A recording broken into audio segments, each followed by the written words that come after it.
تا آخر سال 2023 68 نامگوی کتاب‌های درسی با تعداد عمومی 2,917,000 نسخه چاپ می شود.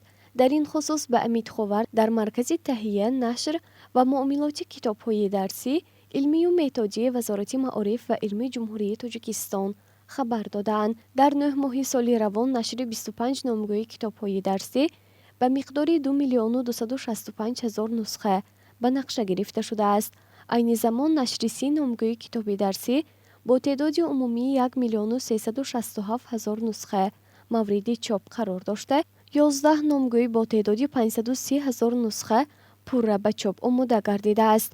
اینچنین 24 نامگوی دیگر باید با تعداد 880,000 نسخه نشر شود. در بررسی و ارزیابی مؤسسه‌های اکسپرتی قرار دارد.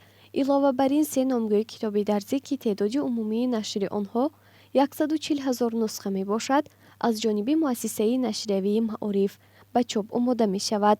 گفته شده است که سال 2022 از جانب وزارت معارف و علم 183 نامگوی کتاب درسی از جمله 144 نامگوی با زبان تاجیکی، 26 نامگوی با زبان روسی، 10 نامگوی با زبان ازبکی و 3 نامگوی با زبان قرغیزی به مقدار عمومی 4,094,582 نسخه و در 9 ماه سال روان 138 نامگوی کتاب درسی با مقدار 3,988,557 نسخه برای ریاست و شعبه های معارف شهر و ناحیه های جمهوری و مؤسسه های دیگری تعلیمی دسترس گردانیده شده‌اند.